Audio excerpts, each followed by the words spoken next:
Hello, everyone. Welcome to another Oceanside chat at the Viterbi Startup Garage in the virtual space.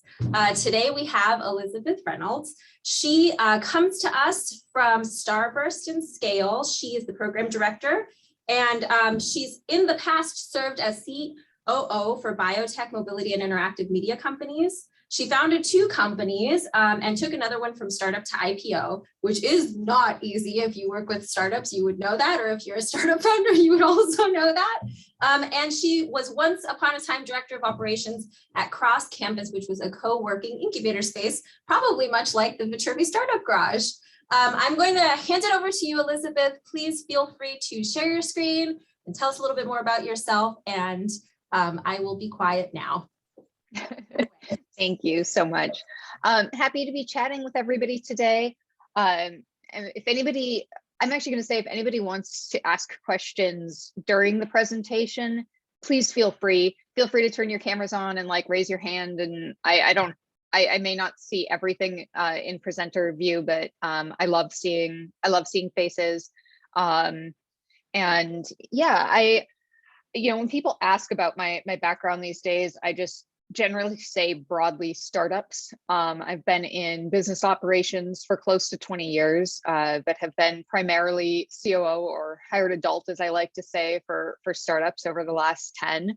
And I've jumped industries a lot. I actually swore when I made, part of the reason I wanted to make the transition to accelerators was because I did not want to attempt a new industry again. And I really wanted to really settle in and take advantage of some of the breadth of experience that I've had. And I got really excited by everything happening in aerospace. I've known the team at Starburst for a number of years. I met Van, who is the co-founder who launched the US side of the business back in 2016. So I've been kind of following Starburst and a little bit what's happening in the industry. And when I moved back to LA and reconnected with him, I just couldn't say no. I got really excited by all the growth that's happening. So with that, I'm gonna kick this off. And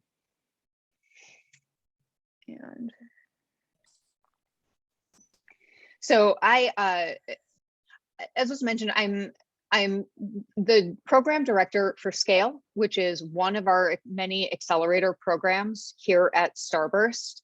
I am generally focused on early stage accelerator programs for Starburst. I've built some of the background and curriculum that we're using as we expand programs globally. I'm also doing a lot of the community building here in Southern California.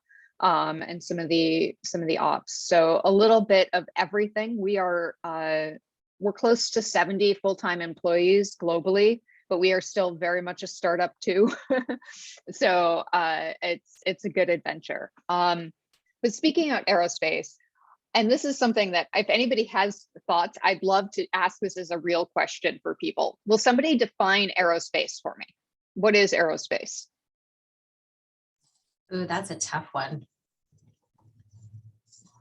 Can I call? I'm going to call on somebody. I'm going to call on either Tom or Menachem, because you guys are our aerospace teams at the garage. I want to hear what you guys have to say. Tom or Menachem, lean in. I mean, it's interesting because my course I took was aerospace engineering, and a lot of people used to be called aeronautical engineering, and it's it's like the new word, but it's basically, I would say, anything got to do with flight or anything that's in motion, that uses. I mean, we can get technical, but I think anything that's in flight would be like a very, very general term. I like that actually. So I'm gonna go. I'm not gonna spend a lot of time on aerospace heavily, but I wanted to preface that because it's really important. And when we think of aerospace as an industry has been historically defined by government initiatives. And this is part of the reason that what is happening today is so exciting, because this has shifted. But when you think of aerospace, you think of all the growth that has been driven by governments, that has been driven by national ego exploration and war. And so there has been kind of a boom and bust cycle in the aerospace industry. And LA is known as the global aerospace capital. And that largely comes from a lot of the development that was done here during World War II. But since then, that has really shifted. And when we think about aerospace today, it really is global infrastructure. These enabling technologies that are driving it are driving digitization across all industries. It is everything: mobility, transportation, communication, and it touches our lives. A lot of the things that we use every day, think very critical things like the internet and GPS, came through government funded aerospace and defense research. And the growth that we're seeing today is really driven by the commercialization of this industry, which is new. And this is why all the growth that we're seeing is so exciting, and why it is different than the growth we have seen historically, because it is being driven by global digitization more than anything. It is being driven by new fuels and pressures to address climate change, monitoring, communication, all of these things that are driving our everyday existence and really critical to establishing future society, as well as the space economy. And the space economy is effectively new. As we look at commercial players taking over the ISS, new programs being launched there, new science studies being done, and all of the infrastructure necessary to support that development.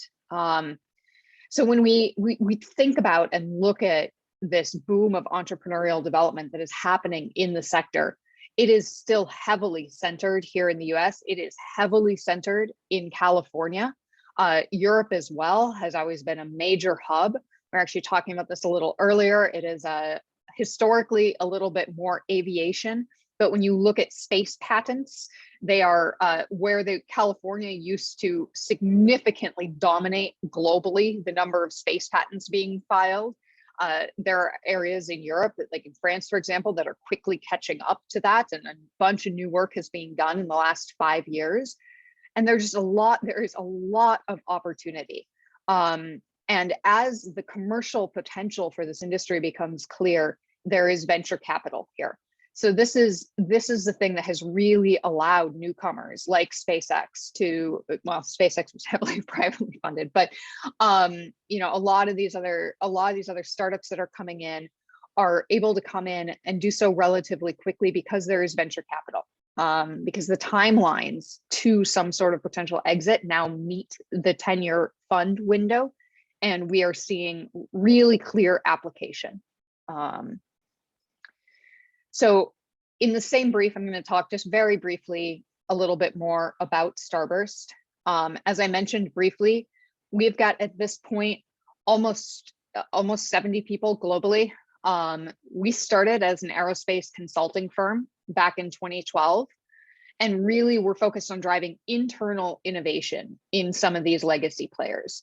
Aerospace in the traditional kind of A&D history has been a really insular industry because it was driven by government initiatives. So much of the work was private and couldn't really be discussed, and it prevented the industry in many ways from taking advantage of some of the increased rate of innovation that we were seeing in a lot of other sectors. So Starburst focused heavily initially on driving that innovation internally. But to do that, we needed to dive heavily into what was happening on the ground, research coming out of labs and in the startups. And let me tell you, there weren't a ton of startups back in 2015, but that's when we launched our first accelerator. We were just starting to see growth in that area and opportunities, funding for early stage companies to develop here. And we have grown a lot since then. We are the only company that has really a global aerospace community. We've got people in 10 different countries, a bunch of new programs in the works, aside from those that we already have running in places like Paris and Tel Aviv and Singapore. And there are so many startups. This 9,000 startups researched and screened that you see here, that figure is a little old. It's probably getting close to 10 at this point, and the majority of those startups we have seen in the last few years. This is the place for growth. And broadly, Starburst, we work with everybody who is doing aerospace. So, and aerospace is, yes, everything that is flight, everything that is communication. When you think about satellites, it really is mobility and infrastructure. And the one thing that historically we haven't touched on much as Starburst is the human flight component. And I'm really personally excited to say that we're going to change that soon. So I can't talk much about that, but keep your eyes out for some fun news for 2022. And as I mentioned, we have a lot of programs. So this kind of gives just a really high level overview of some of the programs that we're doing today. The original Starburst named the Starburst Aerospace Accelerator that you see there as late stage, which is kind of a confusing titling for it, but we're working on that. It's really working with companies around their Series A. That's the program that we started in 2015. And that has been running since then. It is a 12-month program that is much more heavily focused on business development and helping people who have a product get traction in the market. But where we are seeing our growth, where we are seeing the demand is for the support for earlier stage startups. So all of these programs that you see in this early stage are new in the last about year and a half. We're having so much demand from the government side, from the corporate side. For everybody is seeing the potential in this industry and seeing the need to support entrepreneurs who are starting businesses in this sector. So Scale, as I mentioned, was really the first of these, and maybe I didn't mention, Scale was really the first of these and the template for how we're launching a lot of our programs going forward. I'll go through this very quickly. So Scale was funded by the Department of Commerce, as I mentioned, that government initiative. The award was issued in partnership with UCLA, but we are working really closely with all the local universities, USC, obviously, to really support entrepreneurs, to support technology development in this sector. The reason the grant was awarded to us and here in LA is because, as I mentioned, LA has been a global aerospace capital. There is no other place that has quite the same mix of legacy industry players, capital, both just general economic capital and venture capital.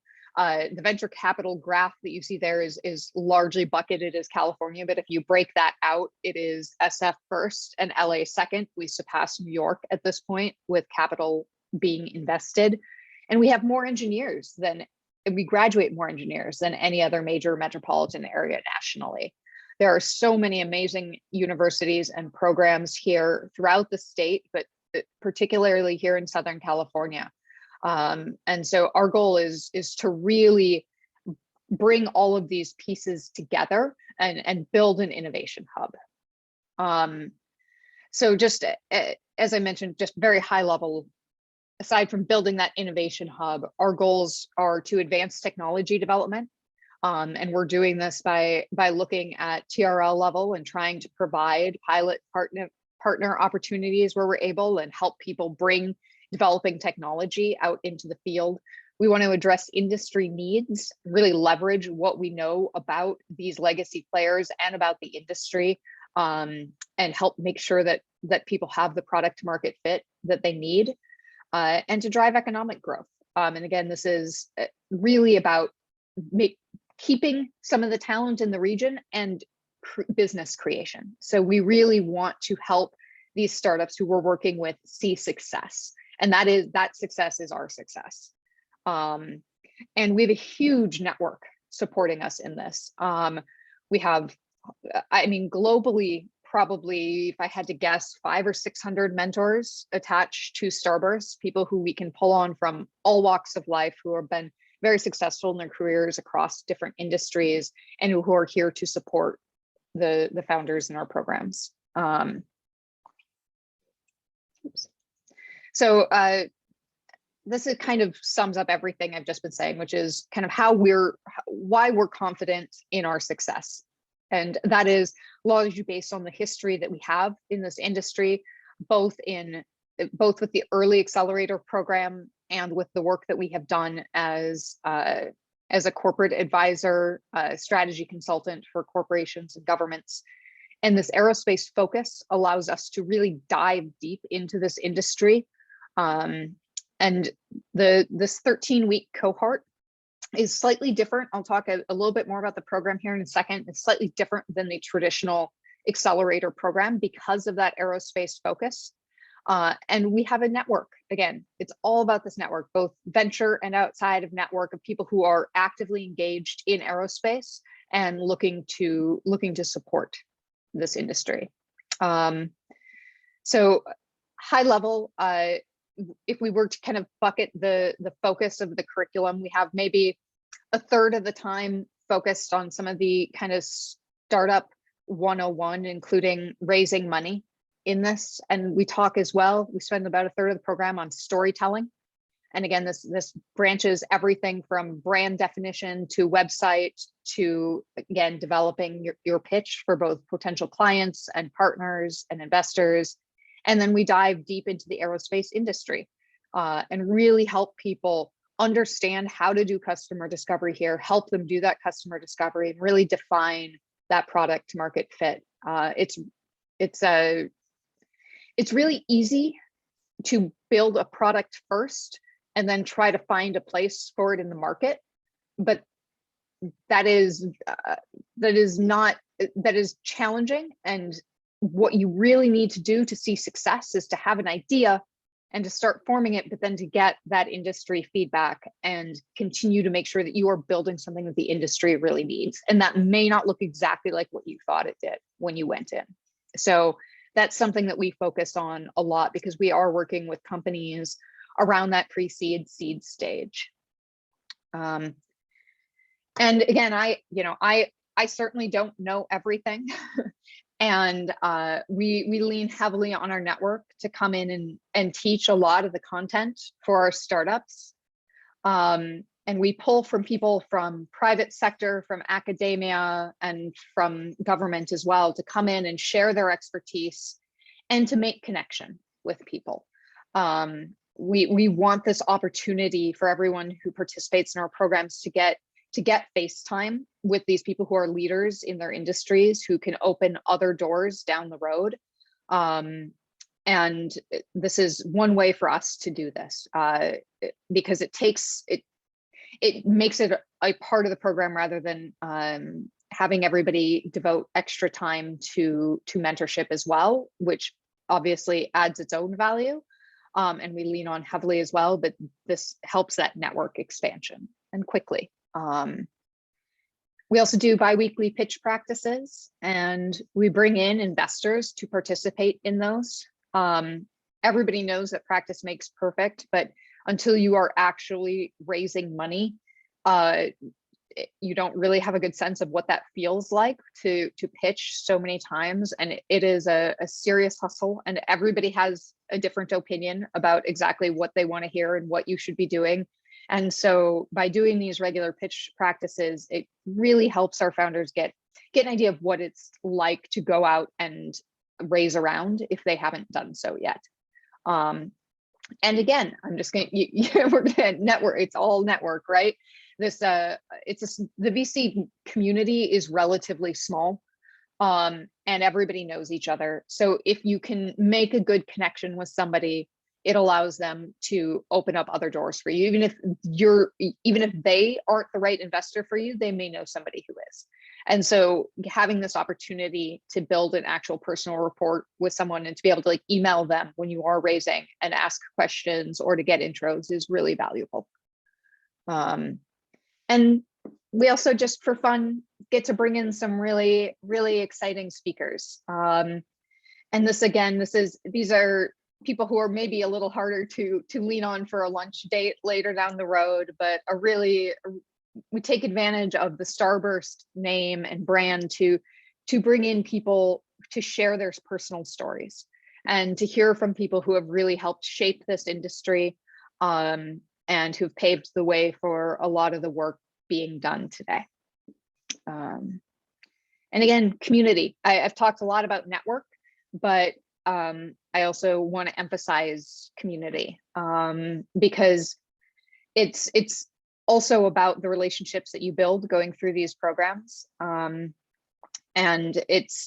being an entrepreneur is challenging, and this is a really wonderful opportunity to share the experience with other people and to learn from other people's mistakes and potentially even amplify efforts. So I have really loved seeing the collaboration that has happened in our cohorts, and I'm continually working to create more opportunities for that, both within the cohorts themselves and between the different global programs that we're running. And so all of that is kind of a background, and talk specifically about what we're doing with Starburst. But if you're looking at this and we step back a little bit, and the question is just why you should join an accelerator. You've heard me give a lot of that answer, but really I will say that ultimately, like as I just mentioned, startups are hard. It is. This is a really famous graph by Paul Graham, and it's both hysterical and all true. Any of you who have worked on a startup have been in the trough of sorrow, and it is awful. And providing this community, again, this container where it is safe to share your experiences, to be transparent with each other, to lean on each other and grow, and to really have the additional safety net of the leaders of the program and the mentors and your colleagues, makes all of this a little easier to navigate, both on the functional, practical side and on the emotional side. Startups are hard. 90% of startups fail. I've heard that number vary, through the years, but we'll settle on 90 as the kind of the rough number. The two main reasons that startups fail is a lack of market need and a lack of money. As I touched on earlier, it's really easy to develop a product, to have a really great idea and to build it out, and then find that the market just doesn't want it. And that may be that the actual needs of your customers are different than you perceived them to be. It may be that the timing is just wrong. It may be that that it just isn't quite the right fit. Even if you're on the right track, it may not be exactly the right product, and there may be competition out there who takes those people away. So focusing heavily on this customer discovery is something that accelerators can do and well, because they again, it's network. I should have had somebody be checking off how many times I said all these words during this presentation, but it's hard to even get people to talk to you sometimes. And so to be able to effectively interview the people who you are viewing as your potential customers can be challenging. It's a little easier if you're building a customer facing product, but if you're building a business facing product, it can be hard. Everybody is busy, and cold reach out is rough. And so the more you can get warm intros and have people help make those connections you need to really ask the hard questions, to really get to know your customer intimately, it's really valuable, really valuable. And lack of money, and that can mean a couple different things. That can mean that you just don't raise your next seed round and you kind of trickle out. It can be, and often is, that you build something that the market wants, but you can't raise money fast enough to sustain the growth, and you lose out to competition. And that's, again, fundraising is an arduous process. I'm actually going to skip ahead a little bit because I'm going to talk a little bit more about this raising money piece. It is like I cannot emphasize for those of you who haven't tried to raise capital how tiring it is. It is, you know, raising a pre-seed round can be a little easier. You know, you may be able to check that off in a few months if you have, again, if you have an existing network, some family and friends who want to chip in. But by the time you're really hitting the grind and making a VC circuit, it is a lot of your time. And raising money is a full-time job, and trying to raise money and run your company at the same time is very challenging. From the surveys of the companies we've worked with, for about half of our companies do more than half of their fundraising outreach for them. We at least get all the conversations started and help open those doors. This is particularly in the 12-month program. But raising money is also generally how accelerators measure their success. So if you look at the metric of what makes an accelerator successful, it is the ability to raise follow-on money.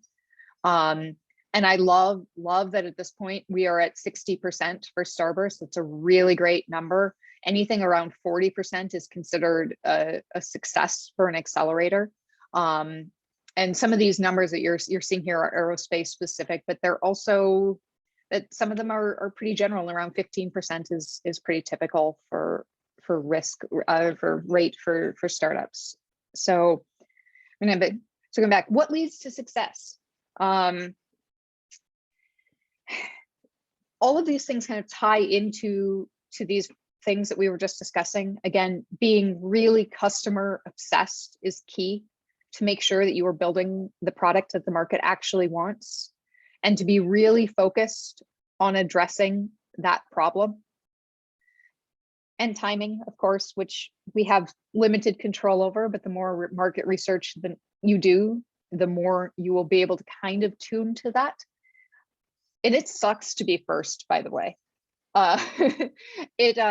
You know, innovation tends to come in waves because none of us are coming up with truly unique ideas. We are building off of the framework that already exists and all the people who have come before us. And so innovation does tend to come in waves, and you may have an idea that you feel is very unique and talk to a VC and they've talked to 10 other companies doing the same thing. But let me tell you, if you actually have an idea that is ahead of its time and you are trying to pitch something that nobody else has considered, it is a hard road. It is a really hard road. Being second is great. Aim to be second. And be team oriented. People matter a lot, a lot. We talk a lot about team, or at least with a fair amount of seriousness in our programs. There are different approaches to this, but all I can say in a very broad way is that you want to value the people you are working with and make sure that they are aware of that, and that everybody understands why they're important and what they are doing, how what they are doing contributes to the overall goals of the company. Again, because startups are hard, right? And you need everybody, and you need to be able to count on everybody, and you are always going to be short-staffed and always trying to hire people for much less than market rate.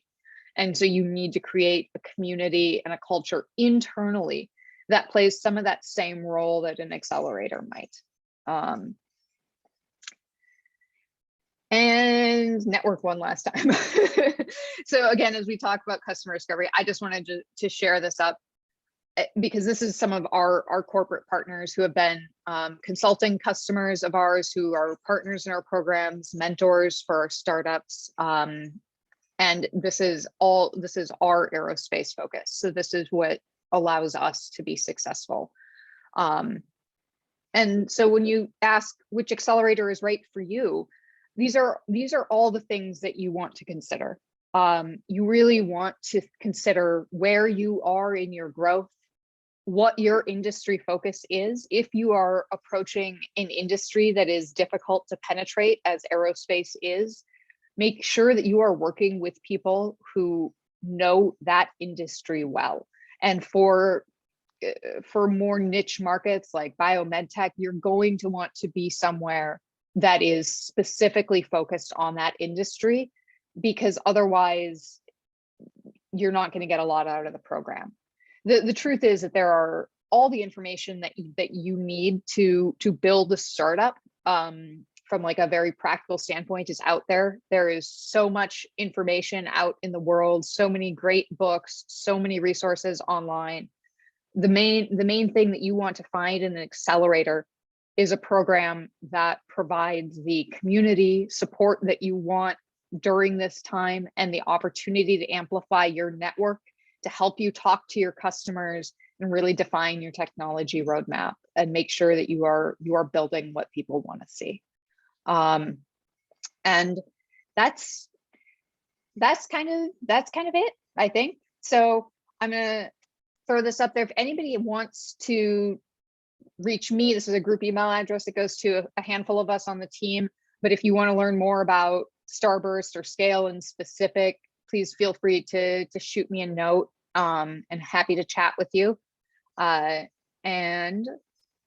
other than that, I'm going to stop sharing. I will totally open this up for questions. And I see a handful of things in chat that I haven't looked at yet, but It's been mostly just some chit chat, but we do have a question. excellent.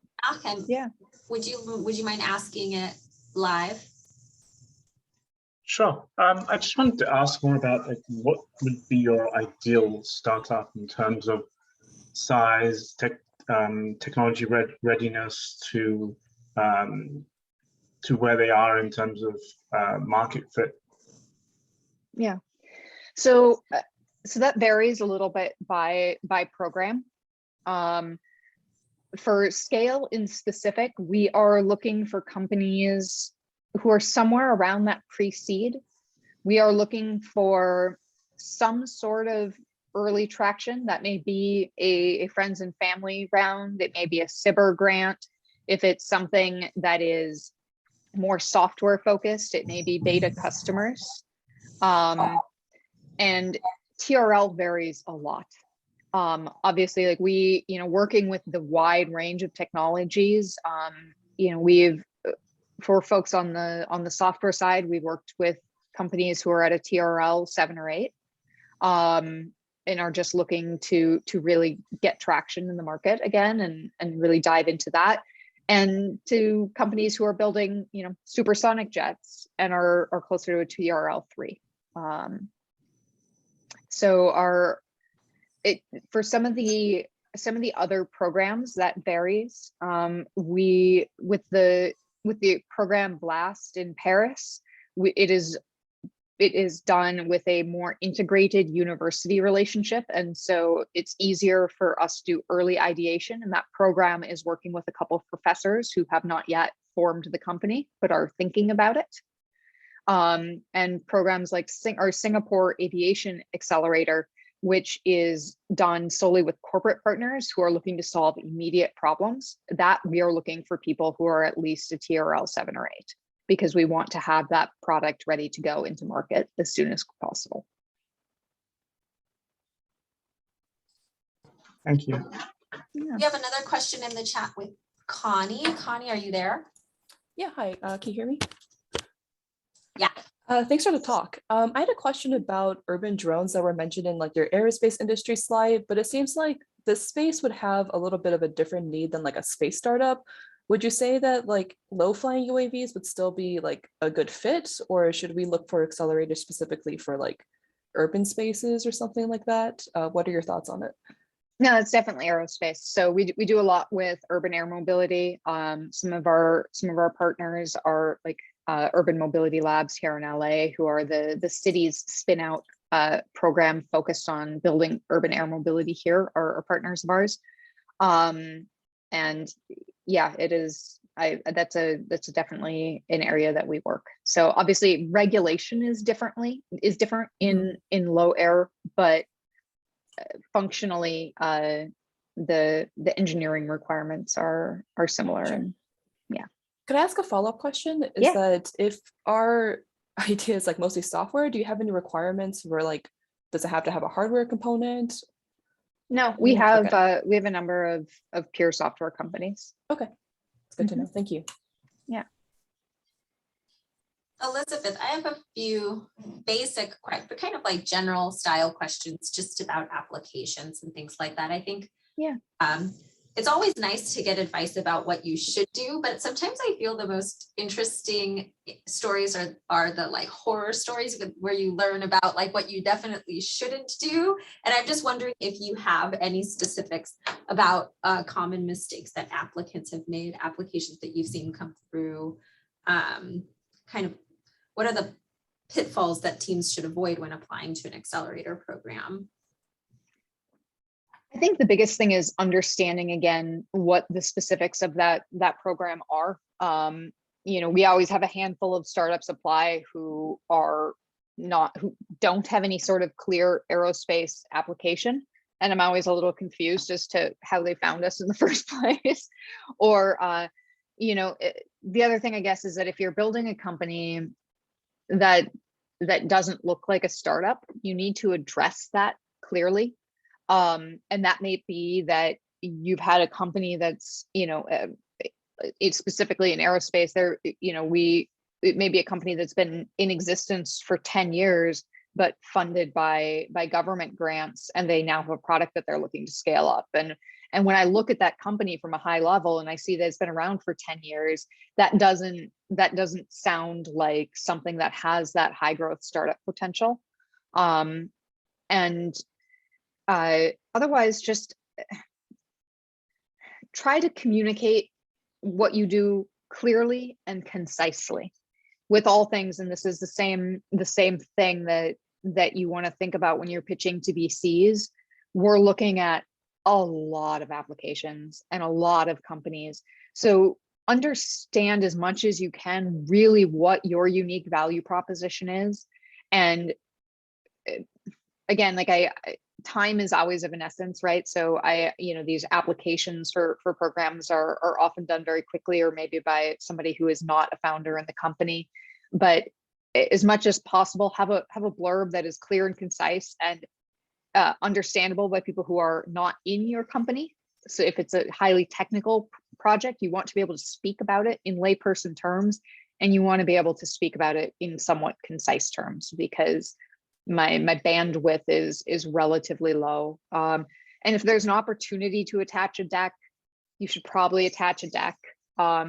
It's often optional, and if a program is working particularly with really early stage companies, that may not be required. But again, having something even not highly stylized, but that has the key information, or at least some information, will be really helpful. And there are a gajillion templates online, and a really standard 10-page format. It varies a little bit, but depending on who you speak to, but really standard information that you want to convey, again, about, what problem you're addressing, what your solution is, why it's unique, and kind of what you see the opportunity looking like, and who's on your team. These are things that you really want to highlight. And we're always looking for a good team. There's laziness in that selection process, like there is for anybody who's hiring job applicants or something. If you have pedigree at a good university or have worked at a big tech company, mention that in a bio format so that people see that. It makes some of the selection easier. But also take time to highlight, again, why you are uniquely situated to do this. Highlight what you know and what you're bringing to the table, and how you know your co-founders too, because it is extremely challenging, as we looked back on that team dynamic piece, to lose a co-founder or to have disagreement with a co-founder. So establishing that you have known each other and that there's a strong relationship there will create a sense of security and faith in what you're doing, and your passion, right? That's, again, it's not an easy road. So knowing that you really believe in what you're doing and you see how it's going to change the world, not how it's going to make you money, because that's not a good reason to build a startup. But showcase why what you're doing is important to you as well. Great. Are there any more questions from the group? I have like so many questions to ask, but like to see if anyone in the group has any questions before I continue with my barrage. Okay, so another question that comes up often, especially with kind of more niche style accelerator programs that are servicing like a very specific industry or a type of technology, is that, you know, for teams who apply and don't get in, what would you say to them in terms of how they can still finesse some sort of support, right? Maybe some introductions, maybe some, you know, so for instance, recently at the garage during our Founders Circle meeting, one of our teams was looking to get some very specific information about ed tech grants. And we're industry agnostic at VSG. And so, you know, like as a service provider, I'm not always going to know everything about everything, right? There are ed tech accelerator programs out there that would know that because they're so specific. How would a team kind of find access to some of that very specific support and information if they're not in those programs? Do you have any advice about that? Really, sometimes it's just not going to happen. Yeah. You know, and that is really a lot of the value again of the program. That said, I can't speak for other people, but if you don't get selected and you email me and ask why, I will tell you why. And it may be something simple like, you know, you are located in another country and this is regional specific, and that, like, you know, that you're not ready to go into the market here. Or it may be that, you know, we think it'd be really hard for you to raise money, or that, you know, you need to hire a couple people on the team before it's going to be a good fit. And, you know, also broadly, you know, LinkedIn, which has always been dominant, has become a little more so in recent years during this pandemic. And I think that generally everybody is a little bit more accepting of cold LinkedIn requests these days, as long as there's a note and a reason.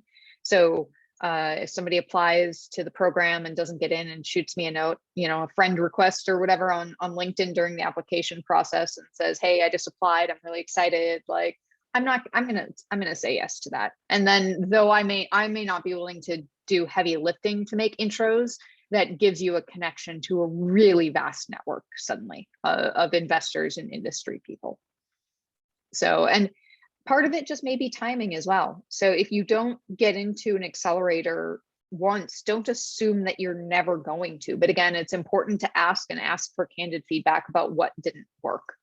And sometimes we just have too many, you know, it's a hard decision when it gets down to like the final process of selection. There are a lot of really good people building really cool stuff. And it sometimes, you know, we really want you to come back and apply again. That's not just a line. So. Great. Again, opening it up for questions from the group.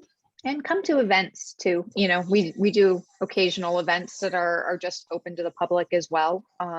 So those are always a good opportunity to build that network. Are there any upcoming that you can plug now that you know of? I don't. So our next scale cohort is going to start at the very beginning of May. So we'll open applications in March for that and do probably some sort of event. We've got a couple panels at South by Southwest during that time period as well. We've got a couple team members there. And so we'll do probably some sort of virtual event as well. I have a question more specifically for any students that we might have on the call, and also for students who will watch this afterwards.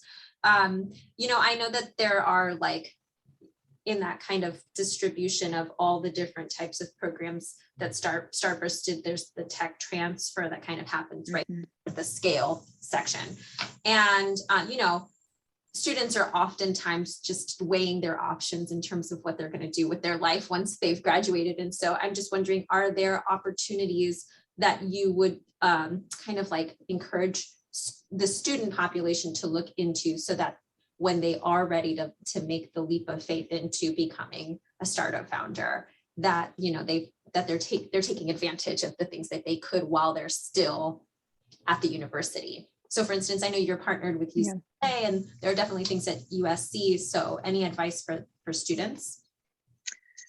Partly, I think it is just as best as you can, kind of keeping a pulse on what's happening in the industry. Obviously, across all industries, the rate of innovation is high, and there is a lot of change that happens very quickly. And so you can find out a lot about what's happening in the industry, even if you don't have time to dive into details on everything, to follow some of the newsletters. And there's a lot of aggregate data that's put out. You know, there are a lot of you know, I know at most universities in this area, we have such a strong history in aerospace and engineering that there are often student groups that are focused on that in specific. And so be involved, get your hands dirty, so to speak. If you want to build hardware, you know, practice doing those things in a non-lab environment and just kind of get a feel for it and make the connections that you need. You know, there are certainly a lot of co-founders who meet while they're at university, and finding those people who are passionate about the same thing that you are and who might want to take that leap of faith with you is really valuable. And professors are also a great resource. Again, find the people who are passionate about what you're passionate about, because there's network amplification there. They have the ability to help you do the research that you want to do, to talk to people in the industry, or potentially even meet other partners or investors. So that's so true. If there's one thing, and internships, we're yeah, you know, that I feel like I didn't understand when I was in school the real value of internships. Do internships, aim high, find the things that you're really excited about, and get your feet in the door, and definitely do some work with a startup. If you haven't been in a startup environment, I highly encourage that you do that before you launch into it, because it is very much a unique thing. It's interesting that you should mention that, Elizabeth, because we are for our Summer Smasher program. I won't plug it so much right now just because our group is kind of small, but we do actually at the garage offer an internship program for the teams that are here, and it has been a great way for students to kind of just dip their toe into the startup world without necessarily making a full-blown commitment. They can see how it works. And just in terms of interest, finding out what your interest is, we have a question from Menachem asking you about what aerospace technologies you've been interested in recently.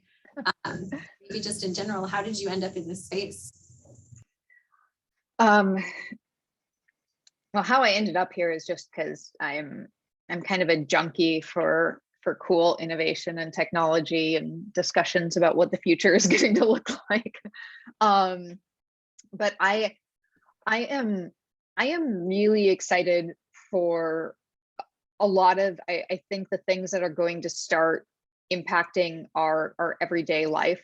And that there are a lot of things that we're going to start seeing very quickly in the next few years. Things like, you know, the satellites like Starlink, and really addressing the digital divide and providing internet access everywhere is groundbreaking. There is nothing else that has such a quick effect on civilization as direct access to internet. And cell phones have really changed the landscape globally, and this is kind of the next step in that. And I'm personally here in LA really excited to see a lot of the urban air mobility stuff. I am expecting to have air taxis functional by the Olympics. Like Paris is going to have it kind of like visible, but they're not going to be really like usable. So LA is aiming to have them usable, and that's really cool. And the space economy, the potential of manufacturing in space, and the doors that opens for our exploration of the universe is huge, and almost to an unknown degree. But there's a lot of possibility, and that is becoming, that's now something that is within, you know, the next 10 years we can look at and bank on. So Amazing. I have a question. And because you mentioned, first of all, thank you very much for detailed explanation. My research group and I was looking at your company and are planning to apply. So thank you very much for giving this presentation here. yeah. One of the project is in regards to manufacturing. So we are developing new biomaterials. It's biomimetic to reduce skin friction drag for airplanes. And we have got some preliminary experimental data, plus, of course, a lot of modeling, computational data, and the reduction is pretty significant. Of course, we have to do a lot, much more experiments, and this is where the support is needed. Is this project a good fit? It could be, yeah, absolutely. Certainly, like new materials and composites are really valuable. It'd be definitely interesting to see. I don't know if you have looked at government grants, but kind of like what research people are funding at a federal level at this point around that. And I think that this is one of the, like, this is an example that is difficult sometimes to bring from lab to market, and that working with other startups is really valuable. So we have this is again something that I'm continually working on improving, is some of the opportunities for relationships for pilots and partnerships between our startups and our different programs. Because working with a startup who's developing a new aircraft may be an easier inroad than trying to get traction with some of the big global airlines. Thank you very much. So if any questions, what will be the best approach to invite you during one of our research meetings, or to email you our questions before we apply? What would you suggest? Yeah, feel free to shoot an email to that scale@starburst.aero email address. Okay. And we're happy to help answer other questions you may have about the program. Okay, thank Absolutely. you. Yeah. And then this question was asked about drones. This is another project that is on drones, racing cars. Of course, racing cars is not going to fit here, but drones, it's a topic of interest. And do you have something specific that, I mean, there is a lot of technology development in these directions, but do you have something specific in regards to urban drones? I'm not sure that I understand the question. You mean, do we have specific curriculum or programming around it? Yes, are you targeting specific applications or inventions in the drones, or it's open? We don't get that granular with the formal curriculum, but this is where we bring in a lot of our mentors to come and talk to you about what opportunities may exist, and to hopefully help create testing opportunities. Or you can just ask Tom. Yeah, thank you. Yeah, absolutely. Great questions, everybody. We're coming up close to time. I do want to spend just a quick moment letting you guys know that we do have 2 events coming up. The links are in the chat. I'm going to change my background just to show you what they are. So this one is going to be an intro to B2B sales for startup founders.